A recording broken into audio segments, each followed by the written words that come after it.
बऱ्याच जणांनी एक योग ऐकला असेल, गंडांतर योग.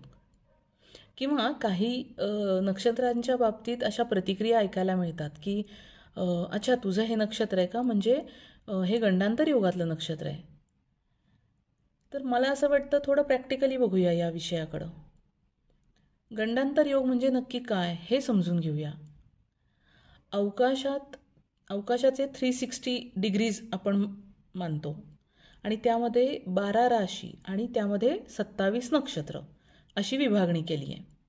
म्हणजे इथं आपल्याला लक्षात येईल की प्रत्येक 4 राशींमध्ये 9 नक्षत्र येतात. आता ही जेव्हा विभागणी केली गेली तेव्हा पहिलं नक्षत्र, 10वं नक्षत्र आणि 19वं नक्षत्र या नक्षत्रांपासून नवीन रास आणि नवीन नक्षत्र अशी सुरुवात होते. आणि तसंच 9वं नक्षत्र, 18वं नक्षत्र आणि 27वं नक्षत्र या ठिकाणी राशी आणि नक्षत्र एकत्र संपतात. आता जेव्हा या नक्षत्रांमध्ये जन्म झालेला असतो त्यावेळेला काहीतरी फ्रिक्शन जाणवणारच आहे, कारण आधीची रास आणि नक्षत्र पूर्ण संपलेलं असतं आणि एक नवीन रास आणि नवीन नक्षत्र चालू होणार असतं. आणि अशा वेळेचा जर जन्म असेल तर ते फ्रिक्शन हे जाणवणारच, कारण कोणत्याही दोन गोष्टी आपण जेव्हा एकत्र जोडत असतो तेव्हा जोड घालताना थोडासा फ्रिक्शन हा भाग आहेच. आणि त्याचा विचार आपल्याला जसा करायला लागतो तितकाच सिंपल विचार याही शास्त्रामध्ये करावा असं मला वाटतं. प्रत्येक नक्षत्राचे ना काही प्लस मायनस पॉईंट्स आहेत, त्यामुळं फक्त ह्या 6 नक्षत्रांना गंडांतर योगातलं नक्षत्र म्हणून चालणार नाही. त्याचा थोडा वेगळ्या पद्धतीनं विचार करणं गरजेचं आहे.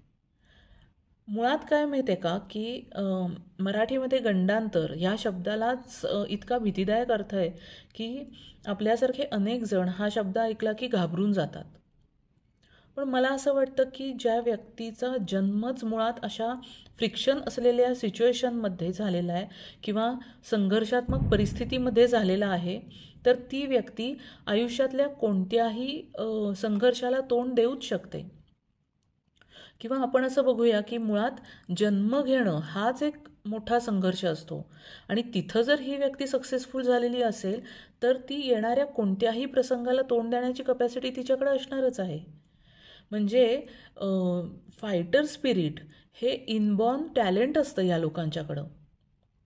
त्यामुळे माझा या नक्षत्रावर जन्माला आलेल्या लोकांच्याकडे बघण्याचा दृष्टिकोन असा आहे की हे लोक फायटर आहेत. कोणत्याही परिस्थितीत हे लोक फाईट करू शकतात आणि मार्ग काढू शकतात. आता प्रत्येकाच्या आयुष्यामध्ये ना संघर्ष हा कमी जास्त प्रमाणात असतोच. कदाचित यांच्या आयुष्यात थोडा जास्त असेल, पण ठीक आहे, कारण संघर्ष असला तरी हे लोक फायटर असल्यामुळं कोणत्याही परिस्थितीतून उत्तमपणे मार्ग काढू शकतात. आणि मला असं वाटतं की हे फायटर स्पिरिट या फायटर स्पिरिटकडं बघून आपण या योगाची भीती न बाळगता त्याबद्दल अजून जाणून घेतलं पाहिजे, त्यावर आपण अजून अभ्यास केला पाहिजे, समजून घेतलं पाहिजे. इथं एक उदाहरण द्यायला आवडेल मला की जे 18वं नक्षत्र आहे ना, ज्येष्ठा नक्षत्र, तर या नक्षत्राच्या लोकांमध्ये जे फायटर स्पिरिट आहे ना ते या म्हणजे ते कोणत्याही परिस्थितीवर मात करून श्रेष्ठत्वाला किंवा ज्येष्ठत्वाला पोचतात.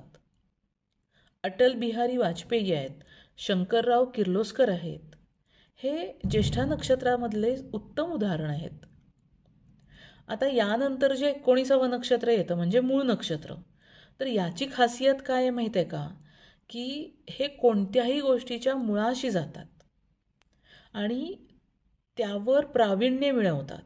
म्हणजे बरेचदा असं बघायला मिळतं की इतरांना ज्या गोष्टी करायला जमत नाहीत त्या गोष्टी यांनी जर करायला हातात घेतल्या तर त्यामध्ये ते अतिशय यशस्वीरित्या पूर्ण करतात.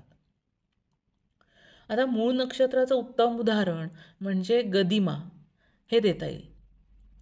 तुमच्याकडे सुद्धा अशीच काही माहिती असेल किंवा तुम्ही पण काही अभ्यास करत असाल तर माझ्यापर्यंत नक्की पोचवा, मलाही ऐकायला आवडणार आहे. थँक्यू. सापेक्षचं यूट्यूब चॅनल लाईक करा, शेअर करा, सबस्क्राईब करा.